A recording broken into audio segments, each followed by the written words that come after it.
This video is about mistakes. Principally, it's actually about a group mistake that I made with my friends when we were filming a Commander Sealed event. And I'm actually doing a partnered event with Matthew Verkant, who is the owner of one of the stores in Rochester, New York, who actually was sort of the spearheader or the progenitor of this format. And I'm doing it for Christmas this year. So for those of you that want to see that, stick around.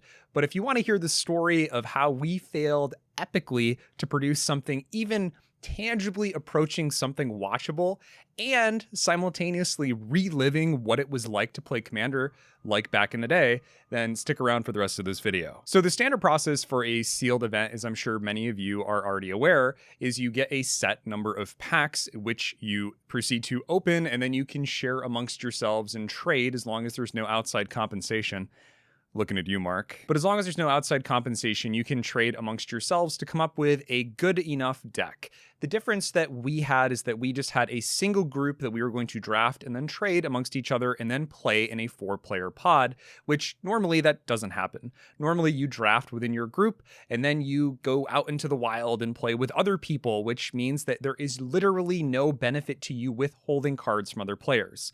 But that's not the problem. You see, we were actually very mature about this. We're all adults, and we decided that that doesn't make for good TV. So we decided that we were just going to allow us to trade amongst ourselves with no limitations. And you know what? This actually did produce some really good decks. You're going to see it, but I had an Azorius Blink deck, and man, it was quite the engine. Despite it being just a Commander Sealed event, I had a ton of excellent options to choose from, and ultimately I made a deck that did quite well. But there's some issues, and we're going to get to those. I guess in order to give better context to this entire situation, we need to talk about what Commander was like back in the day. And for back in the day, I'm referencing Commander from 2011 and backward from when it was basically first invented. You see, Commander back in the day was much more dirtily. It was a little bit less optimized, and a lot of this has to do with the potency of the cards that were available, but it also has to deal with the unknowns of the game. There weren't tools like EDHREC or other online resources that told you that you had a meta deck. In many cases, you just had the cards available to you and you had to just make a deck out of them. And sure, there were Reddit posts and other MTG forums where you could go and find information about this, but by and large, it was up to you. It was up to you to identify what deck and set of cards were going to be best, and by God, were there some janky decks. Now, it's unfair of me because truthfully, I actually wasn't there. I wasn't a part of this initial surge for MTG, or I should really say MTG Commander, but I have plenty of friends who were there for that time. And when we finished recording the game, everybody looked at each other, and it wasn't me, but the other 3 players at the table all just collectively said, this was exactly like Commander back in the day. And in that moment, I had sort of, not a panic, but an anxiety of how the hell did this game ever even get off the ground to begin with if this was what Commander was like? You see, a key component of Commander circa 2005 through 2011, which is around the time they released the first Commander precons, the 5 of them that were based on the wedge colors, if you don't remember, up over here. Around that same time, one of the main avenues to victory in Commander was just going wide and swinging, or going tall and swinging, mostly swinging. Mostly board control and board presence was sort of the method to victory. And yeah, there were some degenerate like World Gorger combos and that sort of thing that existed back in the day, but we already talked about this. If you weren't already in the know, you didn't know. And for a majority of people, they were just pulling from their collection because it's a singleton format which forces more variety. And if you don't have access to the best tools to make the deck, then you're going to make some jank shit. Let's be real. So the result is a frequent gridlocked board state. What do I mean by that? It's basically what happened in our Commander game, which is the crux of this issue. And it's why you're getting this video. Sure, yeah, that's this was really our practice rough game. Yeah, that was really rough. So what ends up happening is frequent situations where it is disadvantageous for you to swing with your commander or other creatures that are on the board because, quite honestly, you just don't have a good place to send them. If I send them over a Jim, then he's going to block with his big commander, and I'm going to lose something that's very key to my strategy. So I don't want to swing there, and I can't swing at the other 2 players because they have the specific blocker or a good trade that's effective against me. And again, I am valuing what I have on the board presently more than actually swinging and incurring damage amongst my opponents. The problem is, how do you win? When that is the situation for nearly every single person at the table, you can only go so far. And don't get me wrong, we had plenty of removal. I had plenty of bounce to hand effects, like a Man of War, for instance, right here. And those effects are golden for this type of thing, getting through, bouncing the problem target, etc. But again, it only goes so far. If your primary method of victory is getting over the top of, I don't know, some ground creatures with something that is flying, or using trample to get over something, your options are relatively limited. And if you're using cards that are rather suboptimal, if you don't have good ways to end the game, enter the likes of this and this over here, you know exactly what I'm talking about, guys. It makes it really difficult to actually end the game. So what happened? We ended up getting into a frequent gridlock board state where it was basically impossible to get over the top. And as a result, the game went on for, well, I'm ashamed to say this, but the game went on for 3.5 hours. Yeah, actually 3.5 hours. You think that I'm joking. You think that I'm just making some crazy shit up, but genuinely, from start of play to end of play, 3.5 hours. And we had the Commander Sealed dungeon. I'm going to put it up on screen now. Boop, boop, boop. It's over top of me right now. Here it is.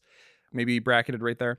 The Commander Sealed dungeon is basically a way for you to end the game faster. You reach a certain point at the end of the game, and, you know, Matthew Verkant says, GG boys, the game's about to be over. Have all of your life totals. And then the next person proceeds to enter into the next step of the dungeon, which then proceeds to basically end the game immediately. Either you get a free Jessica's Will or a free Time Twister, etc. You can see all the options on screen now. And it's important to identify that these are genuinely free things. These are just things that happen. You don't have to pay anything. It's just like any regular dungeon. At the beginning of your upkeep, you just venture into it further. So it results in the game descending quickly to, well, the end game.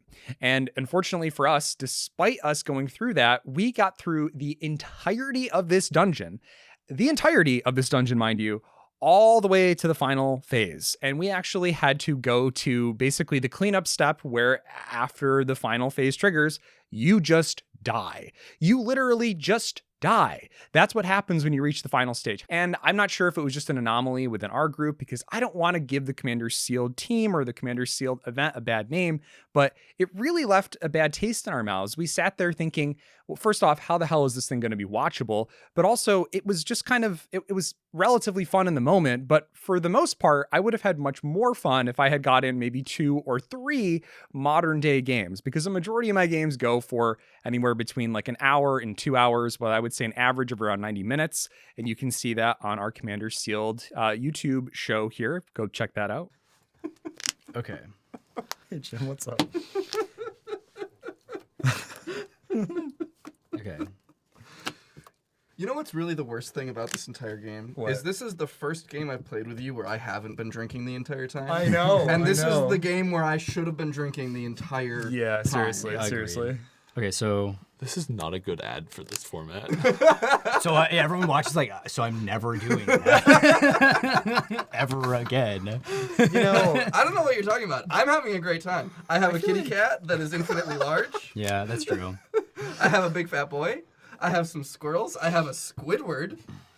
You guys are fucking all wrong. You see, this gets into one of the key faults of Commander. It's that cards were not particularly designed for this format up to a point. They were designed for 1v1. Wizards of the Coast never really had an intention leading up to that point to design cards for Commander, and it wasn't until around 2011 that we start to see some design in the space for Commander specifically.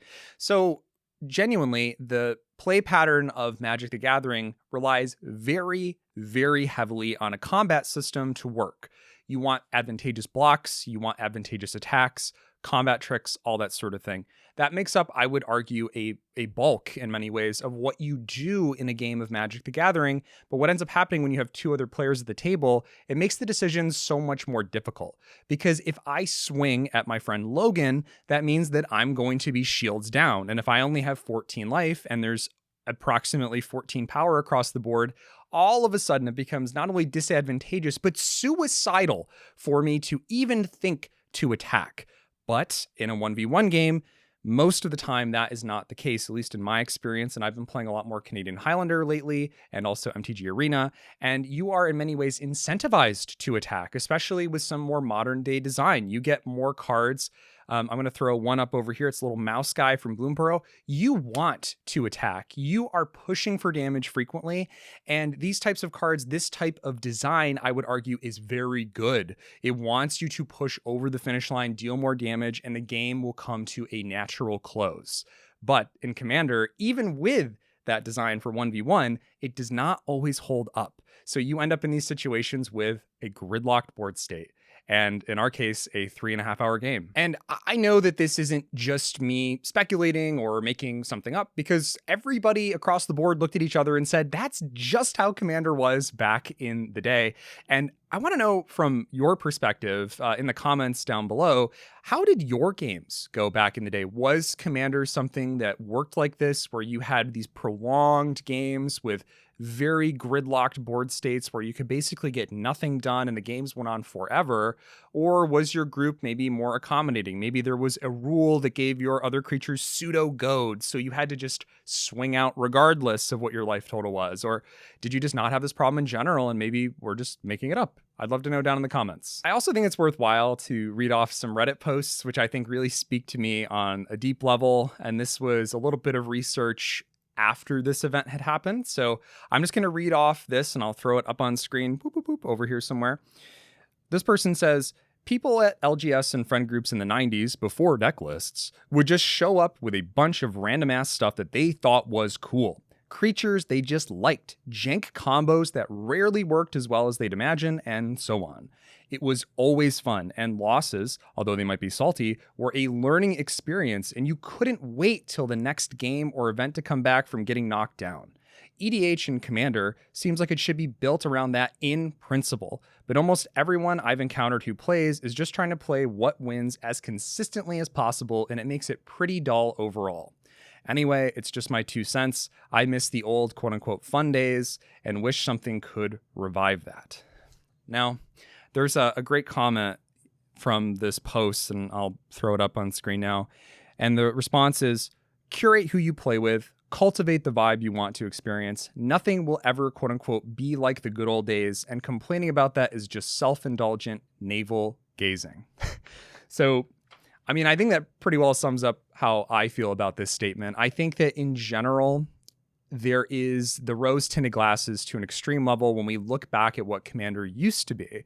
If you want to do that, I have another post I'm going to read. You can play something like pre-EDH, which is essentially a format that's designed to simulate what old Commander used to be like. But I think it's something that you could play once and be satisfied that you tried it. But by and large, I think that what we have today are more consistent ways to finish the game, and games that don't take 3 hours. They can actually close in a reasonable set of time under reasonable circumstances, and you can make a consistent deck to do that. And I would say it's not actually a problem. In fact, I would say it's the solution to the problem. But anyways, I'm getting full of myself. Let's get on to the next Reddit post. All right, so this is in reference to a pre-EDH post, basically stating like, what's it about? You know, kind of reminiscing a little bit about the good old days. And one of the responses that stuck with me was, it'll be interesting to try, but I'd only be willing to make exactly one deck to play with some friends. One problem is that old EDH used to be 80% jank. The best decks you would see in the wild would probably be the same power level as precons are today. The second problem is that this kind of format would mostly be trying to build off of nostalgia. I imagine the number of current players that have played EDH for 8 to 10 plus years is actually relatively low, and the number of them that prefer how it was is a fraction of that, even if they are vocal. It's largely unsustainable unless you specifically have a group of grognards that really like their old decks and wish they could stand up to today's meta. That's hardly enough to establish a format around. And if the goal is to just forcibly lower the power level of the deck, setting deck and card budgets is much easier. A table of $30 decks today will feel pretty similar to how EDH was back in the day for 99% of the community. You'd see less ramp, very few quote-unquote staples, and more creature-centric aggro and battle cruiser decks, which I don't enjoy, but to each their own. First off, I wholeheartedly agree that primarily this is just building off of nostalgia. It's hard to have a whole format or whole community just based around a nostalgia grab, and ultimately, I think it's problematic if that's what you're basing the actual format on and you're not actually having any contextually compelling arguments to reapproach this older style of play, then I think that ultimately it's just wasted time and effort. At least that's my opinion. I will disagree with this poster, however, on the basis of the price leading to decks seeming like a precon.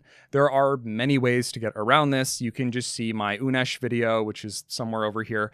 But Unesh is a Sphinx tribal list. It's mono blue, and I built the deck for like $50 or $75 or something like that at the time. And there's even better Sphinx support now, which is actually kind of tantalizing to think about, I'm not gonna lie. And despite me building it for such a low price point, that deck goes infinite every single game. It takes over the game. It becomes extremely problematic. And if I wanted to, I could put another $20 or $25 into it and probably win a majority of my games with that deck, which sounds majorly unfair and, by the way, not fun. And guess what? It's a budget deck. So yeah, I mean, $30 might be a low enough ceiling that that's probably not going to happen, but budget does not always equal power. And there's caveats to that too, but I'm too exhausted to get into arguments with you in the comments below about that. So just suffice to say that price does not always equal power. And in some cases, yes, it does. There are certain cards that definitely have a price stapled onto them that really kind of gives you a better reflection of the power level of that specific card.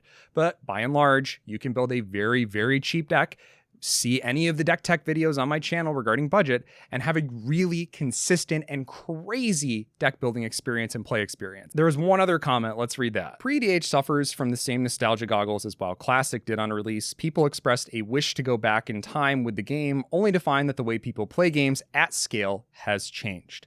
They learned the hard way that the way things weren't necessarily objectively better. It was just that everything is more fun when a game is more unknown and still being discovered. People didn't know how to play us optimally. We were just generally worse at the game. And what felt challenging back in the day was actually easy baby content. We just didn't know or care because we were having fun doing what we were doing while discovering how the game worked. The fun was tied to the people and the mindset, not the mechanics. And I think that's how I want to leave this video. I think that by and large, Commander from, the pre-EDH days, if you want to say that, or from circa 2011 and backward, is a vast departure from what we have today. And I don't think it's necessarily a better thing that we go back and revisit that. I think it might be fun for someone to go back and experience what it may have been like. And I think you'll quickly realize that what we have currently is actually not only very reasonable, but quite fun as well. And I think that this is just another situation where, as I always express, it's telling people that you love them and showing people around you that you appreciate having them there, because that's really why you play. You don't necessarily, well, unless you're a sociopath, that's really why you play, is having other people around you that you enjoy their company. You enjoy the camaraderie that comes with seeing these crazy combos or people winning out of nowhere, etc. And although I will remember it because it's a first-time experience, I think it would get rather old. And in fact, I would probably just stop playing the game altogether if every game resulted in the 3.5 hour long pre-DH style game.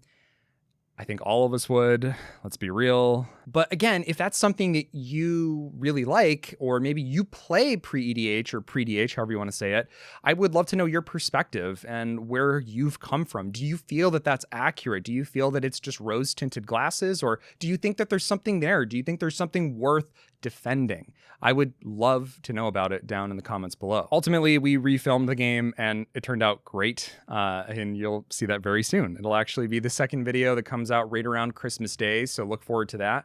And of course, there's going to also be a link to support the upcoming Commander Sealed event this year. We just happen to be one of the main sponsors for Commander Sealed, which is freaking awesome.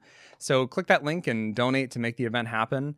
And huge thank you to Matthew Verkant for giving me packs at a steep discount in order to make the Commander Sealed videos a possibility in the first place, because my God, is it so expensive to run a YouTube channel, especially around Magic the Gathering. But that's it for this video. Stay strong, Tempestuals, and I will see you very soon for another installment. Bye, guys.